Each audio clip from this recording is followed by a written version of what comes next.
Dr. Jin-A Park brushed the ancient dust from her hands as she stepped back from the newly opened chamber.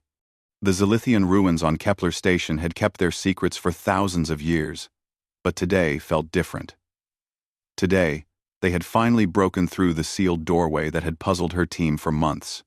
"Commander Lee, you need to see this," she called into her communication device. The chamber beyond was vast, filled with strange glowing symbols that pulsed with a soft blue light. Ancient machinery lined the walls, still humming with power after all these years. Commander Lee Minjun arrived quickly, his boots echoing in the stone corridors. Behind him walked Yuki Tanaka, the station's communications officer, her tablet ready to record everything they found. "What do you think it was used for?" Lee asked, shining his flashlight across the mysterious room. Jin-A studied the symbols carefully. "Some kind of control center. Maybe. Look at these panels. They're still active." The archaeological team had been working on this dig for 6 months. Kepler Station was built around these ruins, a perfect place for humans to study the lost Zilithian civilization. The station housed research teams, support staff, and their families. It was a peaceful place, far from the busy trade routes of human space. "Dr. Park," a young voice called from the entrance. "Are we still having the field trip today?" Jin-A turned to see her assistant teacher, Miss Han, leading a small group of children into the archaeological site. The station's school often brought kids to see the dig. It helped them learn about alien cultures and made the long months on the research station more interesting for the families.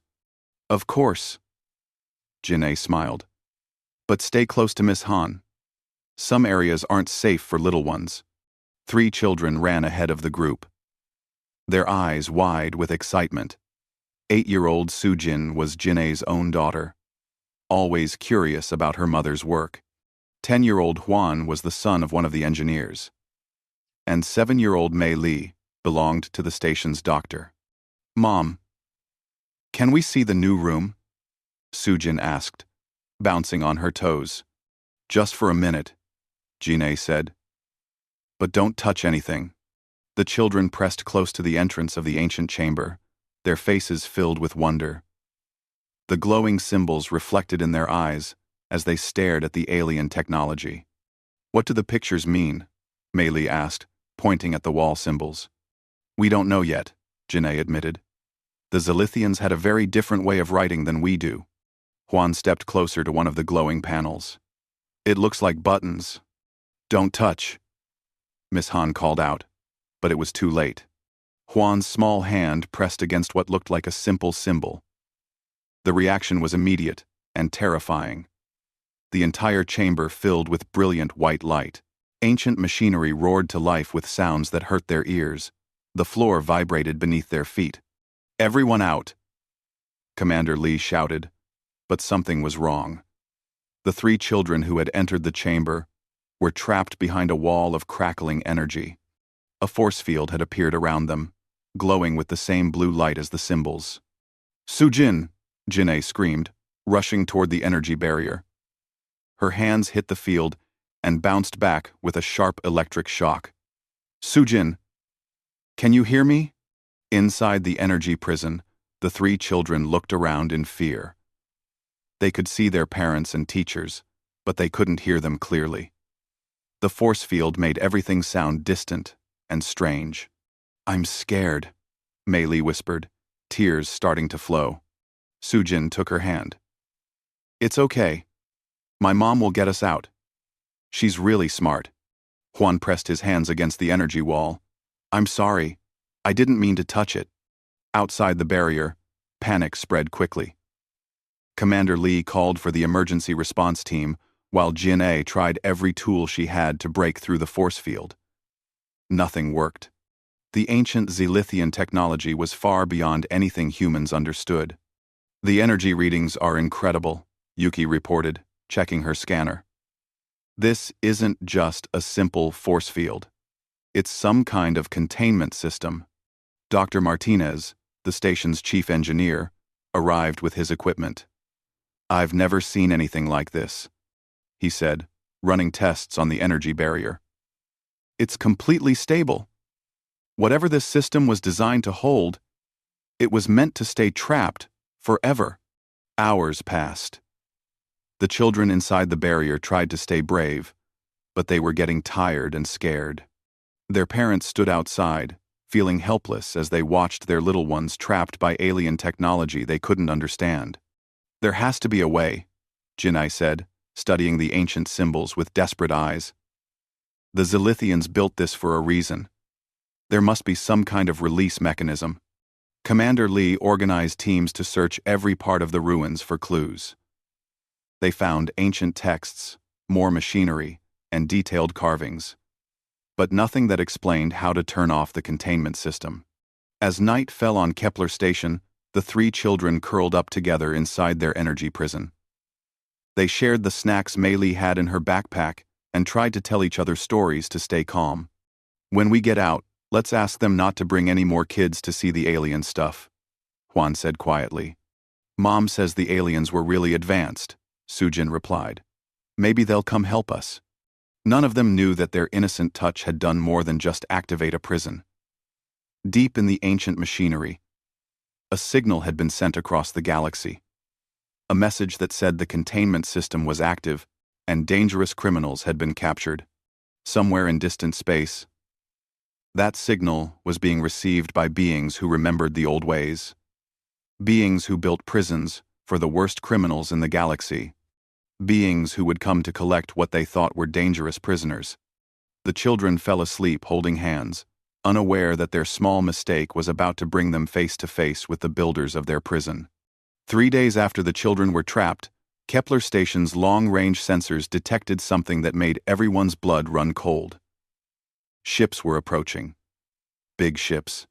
Ships, unlike anything humans had ever seen. How many? Commander Lee asked, staring at the display screen. 12 large vessels, Yuki reported from the communication station.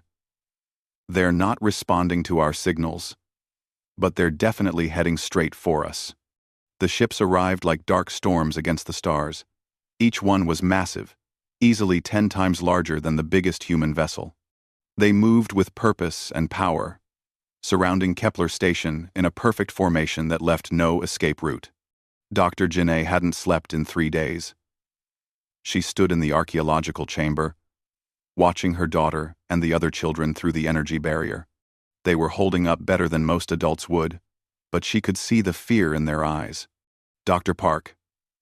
Commander Lee's voice came through her communicator. We're getting a transmission from the alien ships. You need to come to the command center now. Jinai ran through the station corridors, her heart pounding.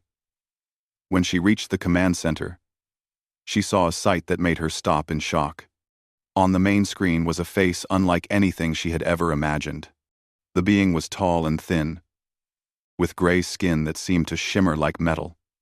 Its eyes were large and completely black, showing no emotion at all. When it spoke, its voice was cold and mechanical. I am High Arbitrator Zex Thalan of the Zilithian Authority, the alien said. You will surrender the dangerous criminals currently held in our containment system. Prepare for immediate transfer. Commander Lee stepped forward. There's been a mistake. Those aren't criminals. They're children. Human children who accidentally triggered your machinery. The alien's expression didn't change. The containment system does not make mistakes. It has operated perfectly for 10,000 years. Only the most dangerous criminals in the galaxy can activate our security protocols. But they're just kids. Jinai burst out, unable to stay quiet. They were on a school trip. My daughter is only 8 years old. Your emotional outbursts prove nothing, Zex Thalan replied. Criminals often claim innocence. The containment system reads neural patterns and criminal intent. It is impossible to fool. Ambassador Chen Wei-Ming had been called in from the nearest diplomatic station. He arrived just as the aliens were making their demands more clear. Chen was an experienced diplomat who had dealt with many alien species, but even he looked worried. Arbitrator Zex Thalan, Chen said formally. I request a full diplomatic discussion about this situation. The United Earth government does not recognize your authority over human citizens. Chen said. In speakers. Your government's recognition is not required, the alien replied. The criminals triggered our system on our ancient property. They belong to us now. Captain Vorthok, the Zilithian fleet commander, appeared on another screen. His voice was even harder than the arbitrators. Humans, you have 1 day to prepare the criminals for transfer. Any resistance will be considered an act of war against the Zilithian authority. What exactly is this containment system? Ambassador Chen asked, trying to keep his voice calm and diplomatic. Zex Thalan's black eyes seemed to grow even colder. It was built to hold beings so dangerous, they cannot be executed. Criminals whose crimes were so terrible that death was too merciful. They must be imprisoned forever, conscious of their punishment. That's impossible, Dr. Martinez said from his engineering station. Those children never hurt anyone. They've never even been away from their parents before this trip. The system cannot be wrong, Zex Thalan insisted. In 10,000 years, no innocent being has ever activated it. Your children must have committed crimes so horrible that their neural patterns match those of the worst killers in galactic history. Jin'e felt sick. What happens to them if you take them? They will be transported to Prison World 7, where they will remain in containment until the end of time. They will be conscious, but unable to move, unable to speak, unable to die. It is the fate reserved for those who have committed the ultimate crimes. Over my dead body, Commander Lee said quietly. But his words carried clearly over the communication channel. Captain Vorthak laughed, a sound like grinding metal. That can be arranged, human. Your primitive weapons cannot harm our ships. Your technology is thousands of years behind ours. You cannot stop us. Ambassador Chen tried one more diplomatic approach. Surely there's some way to test the system. Some way to prove. These are truly innocent children. The system is the test, Zex Thalan replied. It reads the deepest thoughts, the hidden crimes, the evil intentions that beings try to hide. Your children activated it because they carry the neural patterns of ultimate evil. In the archaeological chamber, the 3 children had heard none of this conversation. They were playing a quiet game with Mei Li's toy blocks, trying to build a tower inside their energy prison. They didn't know that aliens were coming to take them away forever. I want my mom, Sujin said for the 100th time. Me too, Mei Li agreed. When are they going to let us out? Juan looked at the glowing walls around them. Maybe we can figure out how to turn it off ourselves. Back in the command center, the transmission ended with a final warning from Captain Vorthak. We begin transfer procedures in 24 hours. Any interference will result in the destruction of your station and everyone on it. The screens went dark, leaving the humans alone with their fear and anger. What do we do? Yuki asked quietly. Commander Lee looked around at his people. We protect our children, whatever it takes. The fleet is already on the way, Ambassador Chen said, checking his messages. Admiral Kim is bringing everything she can spare, but it won't be enough firepower to fight 12 Zilithian warships. Jin'e stared out the window at the alien ships surrounding their station. Somewhere inside, those metal giants were beings who thought her little girl was a dangerous criminal. Beings who wanted to lock her away forever. There has to be something we're missing, she said. Some way to make them understand. But as the hours passed and the alien deadline approached, hope seemed as distant as the stars outside. News traveled fast through human space. Within hours of the alien ultimatum, every news network was broadcasting the story of 3 children trapped by ancient alien technology. The images of Su Jin, Juan, and Mei Li behind the energy barrier appeared on screens across dozens of human worlds. Something happened that the Zilithians had not expected. Something they could not understand with all their advanced technology and cold logic. Humans began to move. Ships arrived at Kepler Station one by one at first, then in groups, then in waves. They weren't military vessels. They were civilian transports, cargo haulers, passenger liners, and personal craft. They came from mining colonies, farming worlds, research stations, and busy city planets. They all came for the same reason. Human children were in danger. Admiral Sarah Kim arrived with the fastest ships in the Earth Defense Fleet. But she found herself commanding more than just military vessels. Hundreds of civilian ships had gathered around Kepler Station, forming a protective ring between the Zilithian fleet and the research station. "This is madness," Captain Vorthok transmitted to High Arbitrator Zex Thalon. "Why are so many humans coming here? The criminals are not their offspring." "The Vorthok 27. Human pack behavior," Zex Thalon replied dismissively. "They are a primitive species that bonds emotionally. They cannot think logically about criminal justice." Dr. James O'Brien had come with Admiral Kim's fleet. He was a xenopsychologist who studied alien minds and cultures. As he watched the Zilithian reaction to the human response, he began to see something important. "Admiral," he said quietly, "I think the Zilithians are missing something crucial about this situation." "What do you mean?" Admiral Kim asked. She was a mother herself, and the thought of those children in alien custody made her want to fight every ship in the Zilithian fleet. "They keep calling our response emotional and primitive," Dr. O'Brien explained. "But look at how perfectly organized this is. Every ship knows exactly where to position itself. Every captain is following an unspoken plan. This isn't chaos. This is coordination on a level they don't understand." Meanwhile, back in the archaeological chamber, Dr. Jin A had been studying the containment system for 4 straight days. She was exhausted, running on coffee and determination, but she had found something important.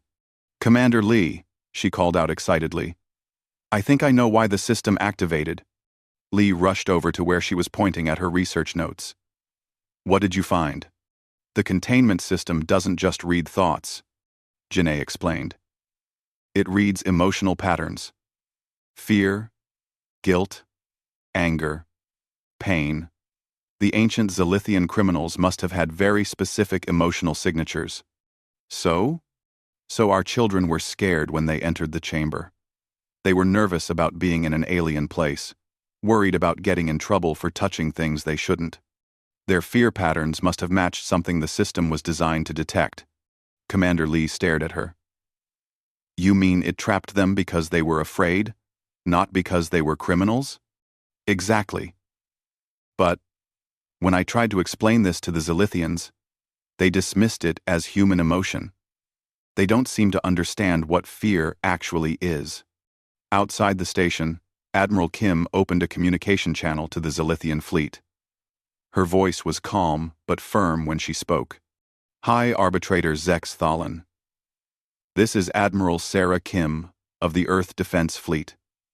I'm here to ask for the return of our children one last time before this situation becomes something none of us want." Zex Thalon's cold face appeared on the screen.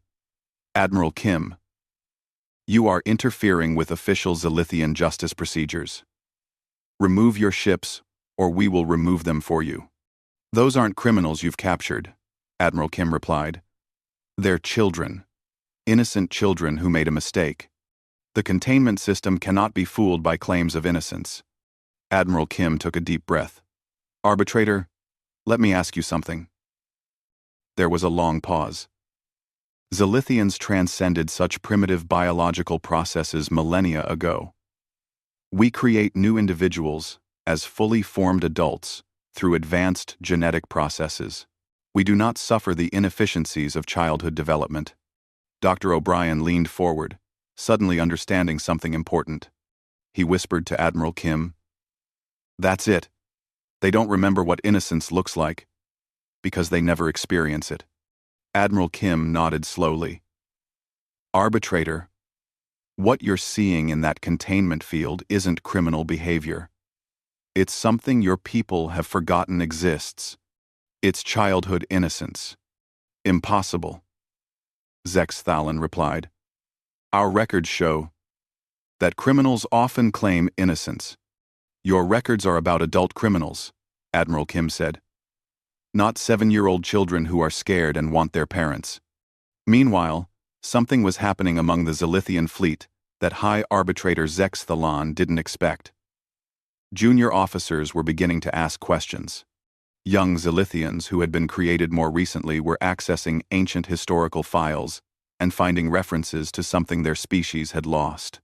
A junior officer named Keth Mira discovered old texts that mentioned young ones and learning phases in ancient Zilithian history.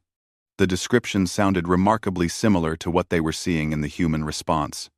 On Kepler Station, the 3 children had been watching all the ships arrive through the small windows in their energy prison.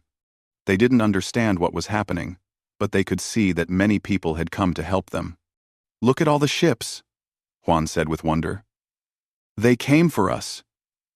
Sujin pressed her small hand against the energy barrier. "I think my mom called for help." Mei Li was crying, but she was smiling too. "All those people came to save us?" What the children didn't know was that among those hundreds of ships were parents, teachers, doctors, and ordinary people from dozens of worlds. People who had never met these 3 children but understood that when any human child was in danger, all human children were in danger. The standoff continued through the night, but something was changing in the Zilithian fleet. More junior officers were researching. More questions were being asked. And High Arbitrator Zex Thalan was beginning to realize that this situation was unlike anything in their 10,000 years of law enforcement. The Zilithian fleet began moving toward Kepler Station to begin the prisoner transfer. Admiral Kim watched the massive alien ships approach and gave a signal that surprised everyone, including her own officers. "All ships, implement Protection Pattern 7, she ordered calmly. The human fleet didn't attack. Instead, every ship moved to form a living shield around Kepler Station.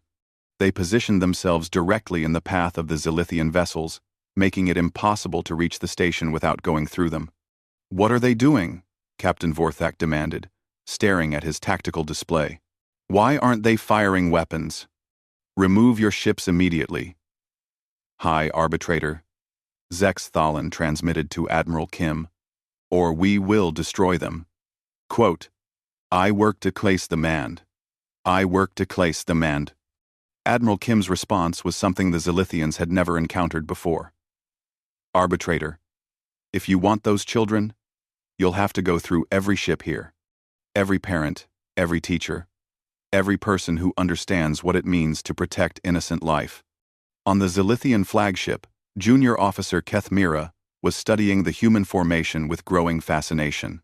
"Arbitrator," she said quietly, "they're not behaving like any criminal organization in our records." "Explain," Zex Thalan ordered. "Criminal groups fight for personal gain. They abandon their allies when threatened. But these humans are risking their lives for offspring that aren't even genetically related to them. Our databases have no explanation for this behavior." Meanwhile, Dr. O'Brien had an idea that might change everything. "Admiral, what if we show them what childhood actually looks like? They've forgotten what innocence means." Admiral Kim nodded. "Do it." Dr. O'Brien activated the station's communication system and began broadcasting something the Zilithians had never seen before. Live footage of human children from all over the galaxy. Children learning, playing, laughing, crying when they were hurt, hugging their parents when they were scared. "What is this?" Captain Vorthak asked, studying the strange images on his screen. The broadcast showed children taking their first steps, saying their first words, learning to read, making mistakes, and being forgiven. It showed parents teaching their children right from wrong, comforting them during storms, celebrating their small victories. "This is childhood, Doctor." O'Brien's voice explained over the transmission. "This is what your containment system trapped.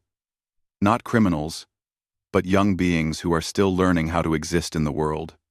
On the Zilithian ships, something unprecedented was happening.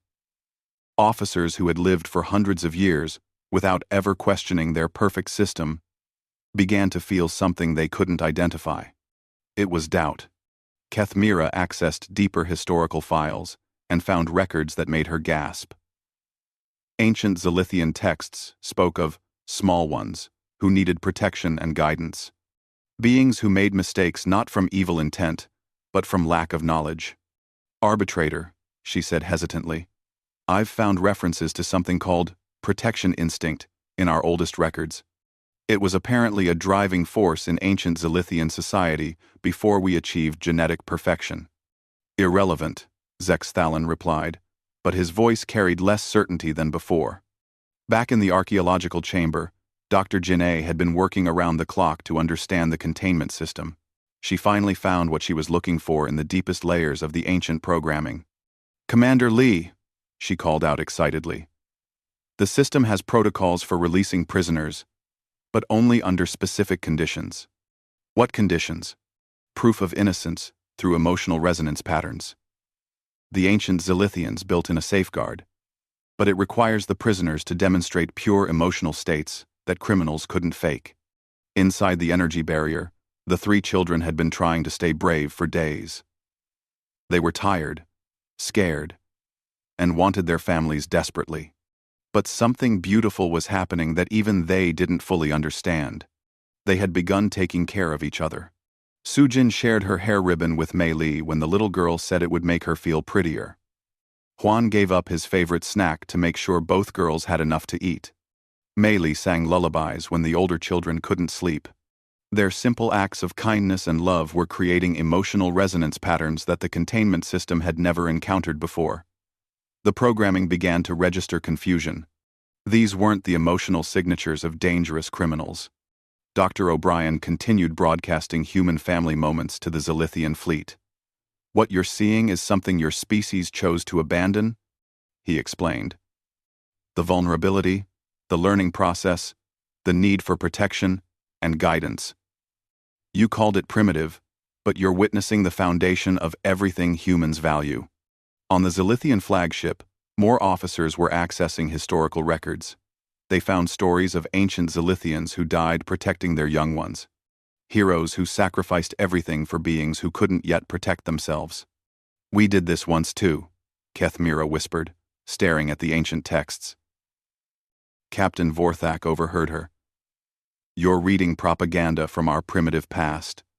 We evolved beyond such inefficiencies. Did we evolve? Kethmira asked quietly.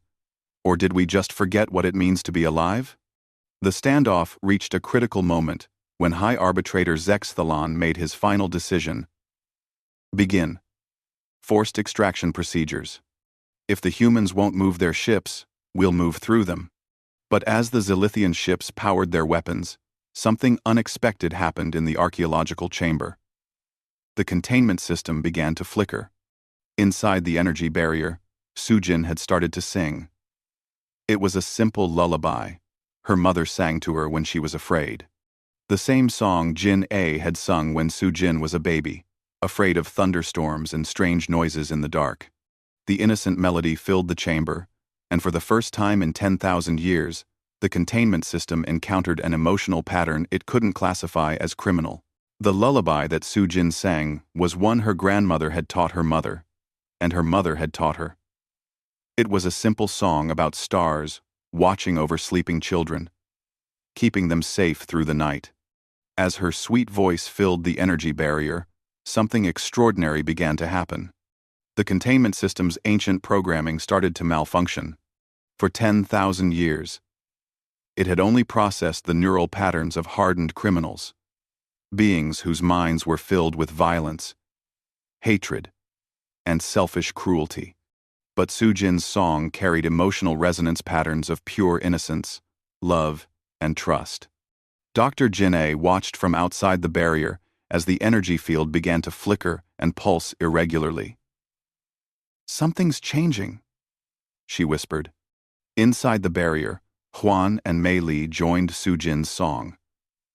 Their young voices harmonized naturally as they sang together, the way children do when they're trying to comfort each other. The simple melody became something beautiful and powerful.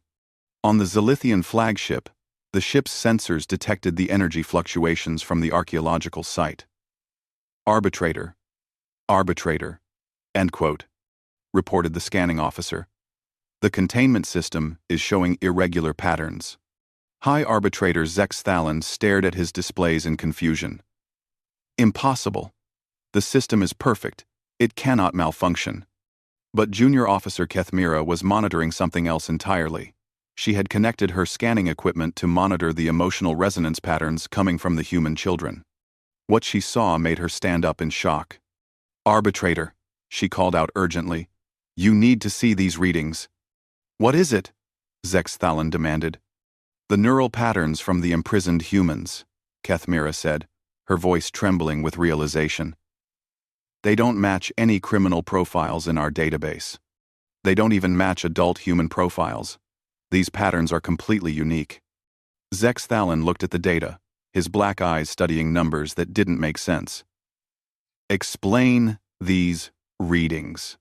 Kethmira took a deep breath. Arbitrator. I believe these are the neural patterns of beings who have never harmed anyone. Beings who are incapable of true malice because they haven't lived long enough to learn it. The ancient texts call them innocent ones. The containment system's flickering was becoming more violent. Inside the barrier, the three children continued singing, not knowing that their simple song was overloading technology designed for the galaxy's worst criminals. Dr. O'Brien watched the energy readings from the human command center. Admiral, he said excitedly, I think their innocence is breaking the system. How is that possible? The containment system was designed to hold beings with criminal neural patterns. But these children have never committed crimes. Their brains literally don't work the way criminal brains work. The system can't process true innocence. On the Zilithian ships, more officers were beginning to understand what they were witnessing. Captain Vorthak himself accessed the historical files and found ancient Zilithian songs that sounded remarkably similar to what the human children were singing. We used to sing to our young ones, he said quietly, as if remembering something from a dream. Before the genetic modifications, before we eliminated the development phase, we used to protect beings just like these. The moment of truth came when the containment system finally overloaded. The energy barrier around the three children collapsed in a shower of sparks and fading light. The children stood up slowly, blinking in the sudden normal lighting. Free at last. Mom! Sujin cried, running into Dr. Jinne's arms. The reunion was brief but emotional as the three children were embraced by their parents. But the crisis wasn't over. The Zilithian fleet was still there, still claiming authority over the children. High Arbitrator Zex Thalan stared at his displays as reports came in from across his fleet. Junior officers were accessing historical records, asking questions, and requesting permission to study human child development patterns. Arbitrator, Kethmira approached him carefully. I formally request permission to speak with the human children. For what purpose? To understand what we lost when we abandoned the development phase. To learn what innocence actually means. It was Captain Vorthak who finally broke the deadlock.